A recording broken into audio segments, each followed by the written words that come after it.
டிரைவர்கிட்ட மட்டும் 50 கிலோமீட்டர் ஸ்பீடுக்கு மேல போக வேணாம்னு சொல்லுங்க.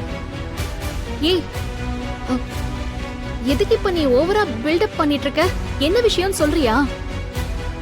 50 கிலோமீட்டர் ஸ்பீடுக்கு கம்மியா போனா இப்ப என்ன? மேடம், பஸ்ல பாம் வச்சிருக்காங்க மேடம்.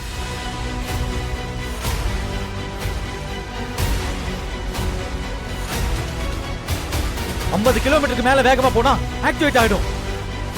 ஏற்கனவே நீங்க 50 கிலோமீட்டர் ஸ்பீட தாண்டிட்டீங்க, அது ஆக்டிவேட் ஆயிருக்கும். மேடம், இப்ப நீங்க பண்ண வேண்டியதெல்லாம் பஸ் ஸ்பீடு குறையாம ஓட்ட சொல்ல வேண்டியதுதான். மேடம், டிரைவர்கிட்ட சொல்லி 50 கிலோமீட்டர் கீழேயும் போவேனா மேலேயும் போவேனான்னு சொல்லுங்க. ஐயோ, எல்லாம் உண்மையை சொல்றியா இல்ல விளையாடிட்டு இருக்கியா? விளையாடிட்டு இருக்கிற நேரமா மேடம் இது? ஐயப்பதான் மேடம் போன் பண்ணி விஷயத்த சொன்னாரு. நானே இப்ப அங்கதான் வந்துட்டு இருக்கேன். மேடம், நான் வர வரைக்கும் கொஞ்சம் பாத்துக்கோங்க மேடம்.